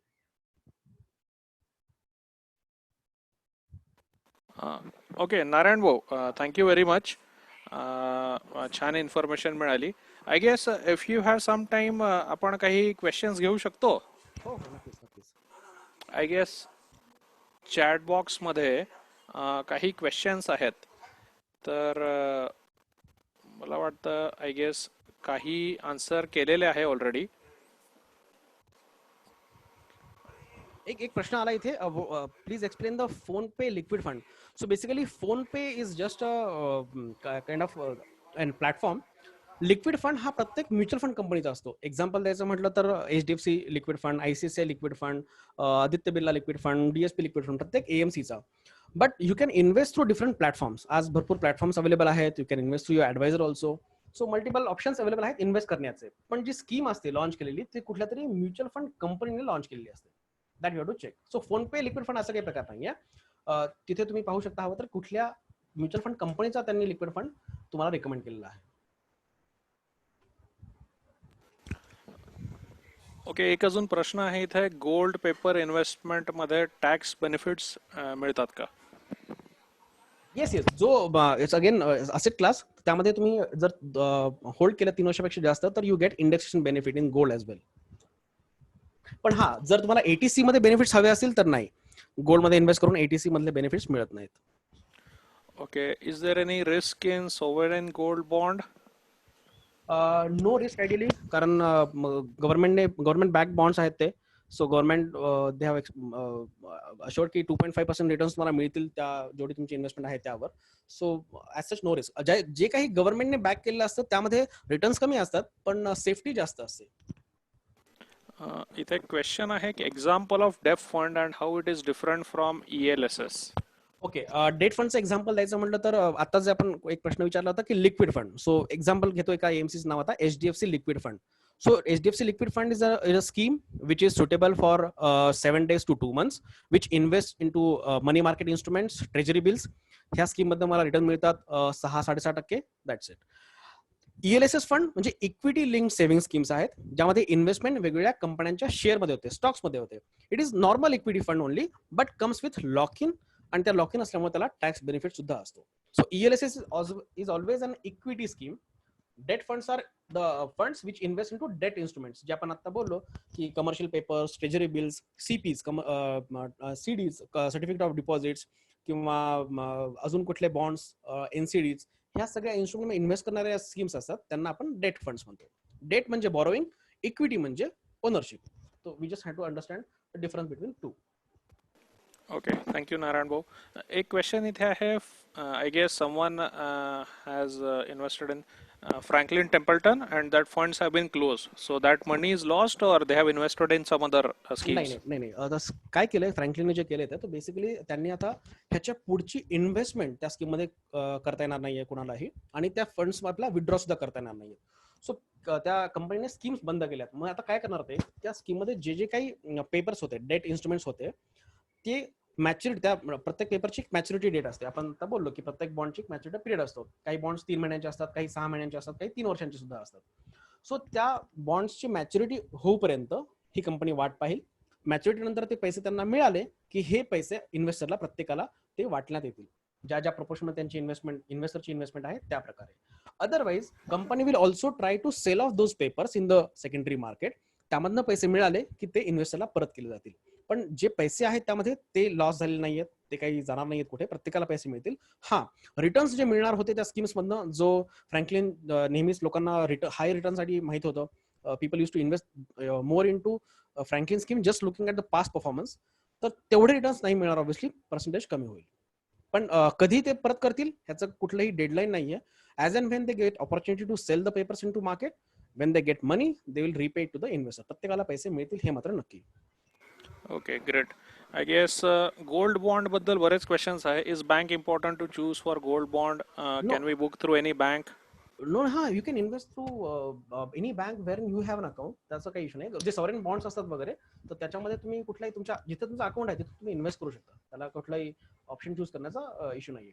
जे गोल्ड फंड्स असतात तिथे obviously important to choose a better mutual fund, की जो ज्याचा परफॉर्मन्स कन्सिस्टन्सी जास्त आहे, नॉट हाय आहे, कन्सिस्टन्सी जास्त आहे, त्याचा एक्सपेन्स रेशो कमी आहे, आणि जो फंड मॅनेजर आहे त्या पर्टिक्युलर स्कीमचा, त्याची बाकीच्या स्कीम्स जो मॅनेज करतोय त्याचा परफॉर्मन्स सुद्धा इक्वली कन्सिस्टंट आहे. I am not talking about high आहे, कन्सिस्टंट आहे. अशा एक स्कीम मध्ये इन्व्हेस्ट केलेलं चांगलं. Okay, great. I guess that answers her question. SIP values is drop from 9 lakhs in Feb to 6 lakhs. Should I Yes. withdraw or no, not at all. हा खूप महत्त्वाचा प्रश्न आहे. So basically this is investor behaviour. आपण नेहमी दोन प्रकारचे behaviour असतात. त्यामुळे एकतर माणूस पैसा कमावतो किंवा पैसा लूज करतो, आपण तोट्यात जातो. एक आहे ग्रीड, सेकंड आहे फिअर. ग्रीड म्हणजे ज्यावेळेस इक्विटी मार्केट खूप चांगलं परफॉर्म करत असतं त्यावेळेस आपल्या एखाद्या मित्रांनी सांगितलं की हा, माझी इन्व्हेस्टमेंट मी केली होती, मला सध्या रिटर्न दिसतात 20%, 25% वगैरे. तर ते त्याने जेव्हा सांगितलं मला, की तेव्हा मला वाटलं अरे मला पण काय मिळायला पाहिजे रिटर्न्स. मग त्याने जेव्हा सांगितलं असतं की 20% रिटर्न मिळत आहेत, त्यावेळेस त्या म्युच्युअल फंड स्कीमचा एनएव्ही ऑलरेडी एका लेवलपर्यंत पोहोचलेला असतो. मग मी ह्या लेवलला पैसे इन्व्हेस्ट करतो, त्यानंतर ते थोडासाच पुढे जातो. मग त्याचे रिटर्न्स 20 वरनं 22 होतात, पण माझे रिटर्न फक्त 2% दिसतात. का? कारण मी इन्व्हेस्ट अशा वेळेस केलंय जेव्हा त्याची कॉस्ट व्हॅल्यू खूप वर गेली आहे. ह्याच्या उलट झालं, जेव्हा माझं इक्विटी मार्केट पडतं, काही काळासाठी करेक्शन होतं, त्या केसमध्ये माझी व्हॅल्यू इथून ऑब्व्हियसली खाली येते. आता जर मी इथे इन्व्हेस्ट केलं तर जेव्हा मार्केट रिकव्हर होईल त्यावेळेस माझी ऑब्व्हियसली व्हॅल्यू वर जाईल. पण मी ते करत नाही. का? कारण मला वाटतं ह्याच्यापेक्षा अजूनही खाली जाऊ शकेल. मग माझ्या हातातले पैसे जे आहेत ते तरी कशाला गमवायचे, असं म्हणून मी ते करत नाही. So basically it's greed and fear. ह्या दोन्ही गोष्टीमुळे माणूस रिटर्न्स मिळवण्यापासून लांब राहतो. एक पीटर लिंच नावाचा एक फंड मॅनेजर होता, फ्रँकलिन जो US मधला आहे, तिथल्या एका स्कीमचा तो 29 इयर्स पर्यंत त्याने तो फंड मॅनेज केला. त्याचे 29% त्याचा स्कीमचा परफॉर्मन्स होता वेन ही रिटायर्ड. पण त्याचं एक जेव्हा ते रिटायर झाला त्यानंतर ते सांगितलं की माझ्या एकाही इन्व्हेस्टरने 8 किंवा 9% जास्त रिटर्न मिळवले नाहीत माझ्या स्कीम मधनं. माझ्या स्कीमचे परफॉर्मन्स 29% आहे, पण एकाही इन्व्हेस्टरचा एवढा त्यानं रिटर्न मिळवलं नाहीये. का? कारण मी इन्व्हेस्ट डे 1 पासून आजपर्यंत करत गेलो. मी स्वतः रिटायर होईपर्यंत, एवढ्या वर्षांपर्यंत. पण माझे इन्व्हेस्टर काही काळासाठी इन्व्हेस्ट करायचे. मे बी त्यांनी फक्त 2 वर्षासाठी इन्व्हेस्ट केलं, मधल्या काळासाठी माझ्या स्कीमचा परफॉर्मन्स खाली वर झाला की ते पैसे काढून घ्यायचे किंवा SIP स्टॉप करायचे. परत जेव्हा माझ्या स्कीमचा परफॉर्मन्स वर आला ते परत त्यात इन्व्हेस्ट करायचे. सो अशा पद्धतीनं त्यांनी इन्व्हेस्ट अशा वेळेस केलं जेव्हा माझ्या स्कीमचा परफॉर्मन्स वर गेला होता, त्यामुळे त्यांना त्याच्यापेक्षा जास्त रिटर्न नाही मिळाले. आणि जेव्हा माझा परफॉर्मन्स खाली गेला त्यावेळेस एक्स्ट्रा इन्व्हेस्टमेंट करण्याऐवजी त्यांनी त्यावेळेस इन्व्हेस्टमेंट बंद केली. सो इन्व्हेस्टमेंटचा बेसिक रूल असतो बाय लो सेल हाय. जेव्हा मी इन्व्हेस्टमेंट मार्केटमध्ये अशा वेळेस करतो जेव्हा त्या म्युच्युअल फंड स्कीमचा एनएव्ही कमी आहे किंवा स्टॉकची प्राइस कमी आहे, तेव्हा नंबर ऑफ युनिट्स जास्त मिळतात. तर जेव्हा ते मार्केट वर जातं त्या मोर युनिट्स मोर व्हॅल्यू. पण मी जेव्हा मार्केट हाय आहेत अशा वेळेस इन्व्हेस्ट केलं तर मला नंबर ऑफ युनिट्स कमी मिळतात. So although I have higher value, माझे नंबर ऑफ युनिट्स कमी असल्यामुळं माझा रिटर्न्स कमी असतात. सो हा फरक समजून घेतला पाहिजे. And Wien ever somebody is investing through SIP, हा सगळ्यात चांगला ऑप्शन आहे वेल्थ क्रिएट करण्याचा. कारण तुम्ही SIP थ्रू इन्व्हेस्ट करता म्हणजे तुमचं व्हॅल्युएशन असं वेगवेगळ्या मार्केट लेवल तुम्ही इन्व्हेस्ट करत असताय. जेव्हा मार्केट वर असतं त्यावेळेस तुम्हाला युनिट्स एक्स मिळाले असतील. नेक्स्ट महिन्यामध्ये मार्केट जेव्हा पडलं त्यावेळेस तुम्हाला X+2 एवढे युनिट्स मिळाले. हा तुमचा बेनिफिट आहे. कारण लॉंग टर्म मध्ये म्हणजे 5 वर्षानंतरचं आपण जर एक्झाम्पल घेतलं तर 5 वर्षानंतर तुमची व्हॅल्यू कशी कॅल्क्युलेट होईल? Number of units that you have accumulated in a scheme into current value, current NAV. तर ज्याच्याकडे 5 वर्षात सगळ्यात जास्त युनिट अक्युमुलेट केलेले असतील त्याचं व्हॅल्यू सगळ्यात जास्त असेल. ज्यानं फक्त मार्केट हाय असताना इन्व्हेस्ट केलं, लो असताना बंद केली इन्व्हेस्टमेंट, त्याच्याकडे नंबर ऑफ युनिट्स कमी असणार, त्याचं व्हॅल्युएशन पण 5 वर्षानंतर कमी दिसेल. So if your valuation is down, better you if possible invest additional money, otherwise just continue with your SIP. don't worry. हा जो करंट व्हॅल्युएशन लोअर झालेला दिसतंय 9 लाखाचं 6 लाख झाले, that is basically notional loss. कारण हा फक्त स्कीमच्या परफॉर्मन्स मला स्टेटमेंटमध्ये दिसतोय. तुम्ही जे पैसे ते काढले तर that will become actual loss. कारण हा जर खाली आलाय तर हे वर पण जाणार आहे. साधा एक्झाम्पल घेतो, खाली का आहे सगळ्यांना माहिती आहे, रिझन कोरोनामुळे आपण गेले 1.5 महिना घरात बसलोय. आधी कोणाला सवय नव्हती की एवढ्या दिवस घरी बसायची, पण now we are used to it. पण ह्याच्यानंतर आपलं सगळं बंद होणार आहे का बाहेर जाणं? वी नो हा क्लोज डाऊन, हे लॉकडाऊन संपणार आहे. Again we start going to office. त्याचा अर्थ ज्या इक्विटी स्कीमचं व्हॅल्युएशन खाली झालंय ते परत वर पण जाणार आहे. सगळे बिझनेस परत सुरू होणार आहेत. So nothing to worry about the valuation at this point of time. So ह्यासाठी गोल बेस्ड इन्व्हेस्टमेंट करणं कधीही चांगलं. Set your goal, decide your time horizon and start investing. Nothing to worry about the scheme performance in between. Okay, great. That was a detailed answer. I guess आपण एक लास्टचे 1-2 questions घेऊया. I guess you can answer in just a short one, I guess. आपल्याकडे 1-2-3 मिनिटं आहे. So next question is, which one is better? Dividend option, dividend reinvestment or growth option? नाही, मी तर suggest करेल की आता डिव्हिडंड ऑप्शन चांगला सुटेबल नाहीच आहे. Reason, till last financial year एखादी स्कीम, म्युच्युअल फंड स्कीम जेव्हा डिव्हिडंड द्यायची त्यावेळेस त्यांना डिव्हिडंड डिस्ट्रीब्युशन टॅक्स डिडक्ट करायची. सो समजा मी ठरवलं आहे की मी आता 10 रुपये डिव्हिडंड देणार आहे, तर त्या 10 रुपयांचा 10% डिव्हिडंड डिस्ट्रीब्युशन टॅक्स मी डिडक्ट करायचो आणि 9 रुपये इन्व्हेस्टरला पे करायचो. ह्या फायनान्शियल इयर पासून 1 एप्रिल 2020 पासून DDT इज नाऊ गॉन. आता कुठलाही DDT नाहीये. आता आहे जे काही तुम्हाला डिव्हिडंड इन्कम मिळणार आहे in the hands of investor, that is taxable income. इतके दिवस dividend income was tax free in the hands of investors, पण आता 1 एप्रिल पासून हे डिव्हिडंड इन्कम टॅक्सेबल असणार आहे. तर म्युच्युअल फंड कंपनीने काय ठरवलं आहे की we will start deducting the TDS. म्हणजे मी 10 रुपये जर डिव्हिडंड देत असेल तर मी 10 त्यातले 10% म्हणजे 1 रुपया त्याचा डिडक्ट करून तुम्हाला बाकीचे इन्कम देणार आहे. पण ह्या नाव आता तुमची जबाबदारी आहे की तुम्ही जेव्हा इन्कम टॅक्स रिटर्न फाईल कराल पुढल्या वर्षी, त्यावेळेस हा सगळा TDS तुम्हाला क्लेम करायला लागेल.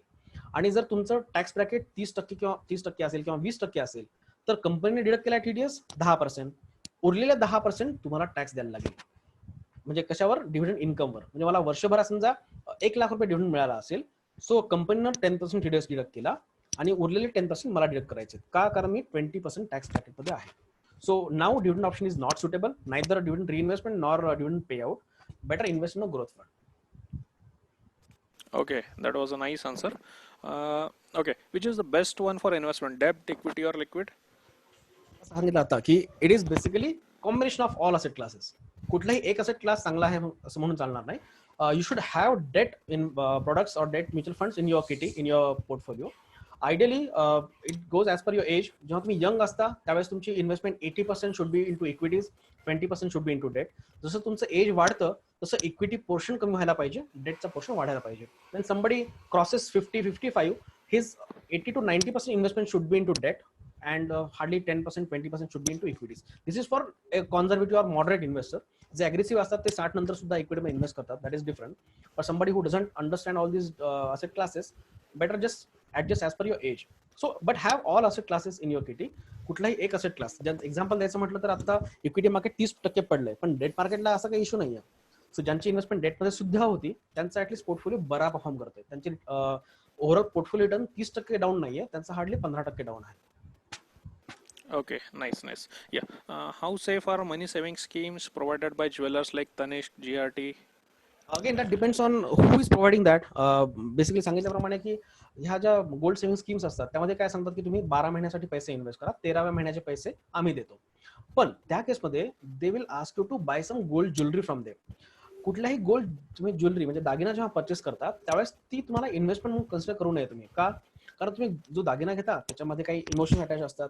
आपल्याकडे जे लोक मॅरिड आहेत त्यांना लवकर हे हात रील करता येईल की तुम्ही बायकोला कुठलाही दागिना विकायचं असं नुसतं विचारलं तरी काय घरात होईल माहित नाही.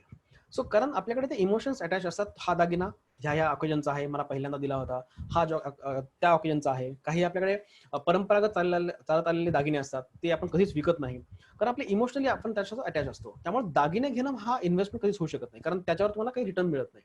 आपण सुरुवातीला डिस्कस केलं, असेट काय आहे, जे मला काहीतरी इन्कम जनरेट करून देत आहे, that is asset. Gold jewellery will never earn any income on it, कारण ते आपण नुसतं होल्ड करतो, घरात ठेवू, नाही तर बँकेत लॉकर मध्ये ठेवू, तर कधीच इन्कम जनरेट होणार नाही.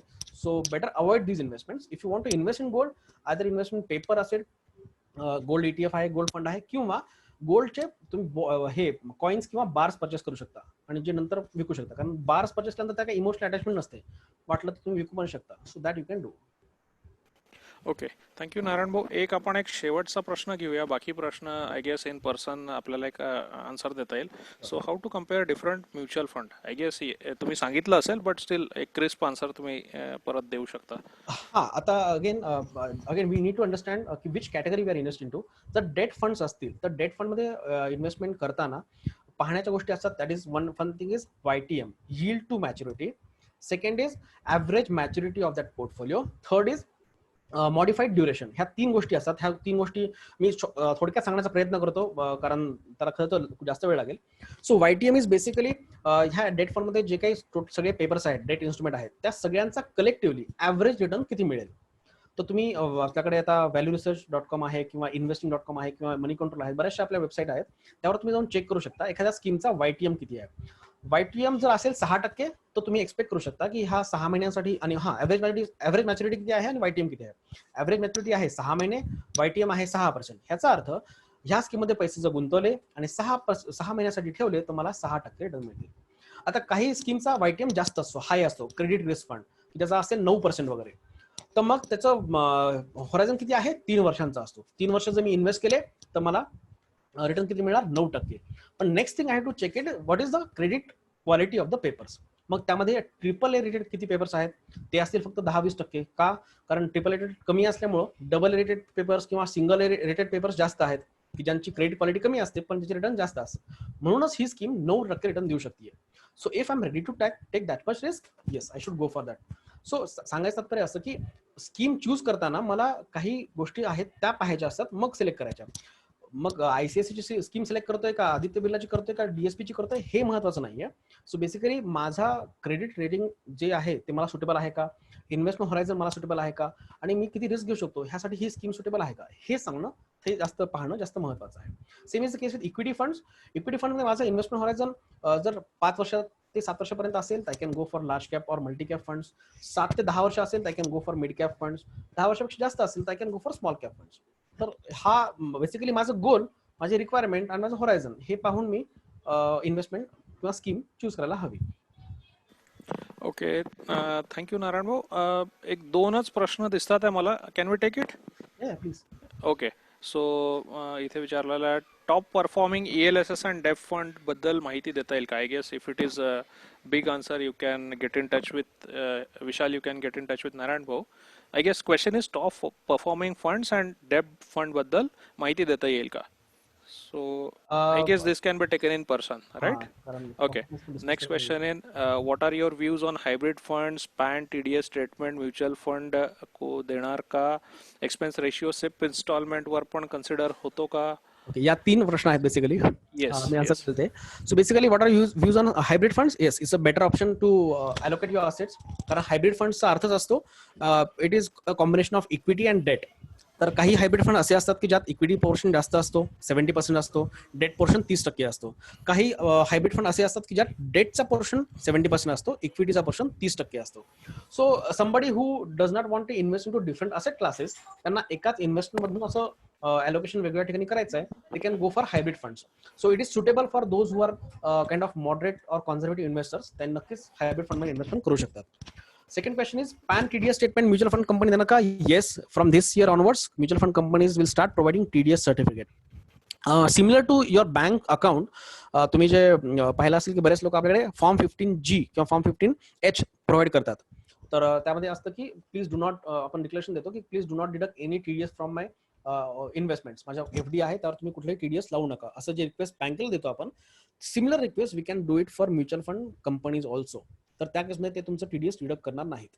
अदरवाइज त्यांनी टीडीएस डिडक्ट केलं तर they will provide the statement, nothing to worry.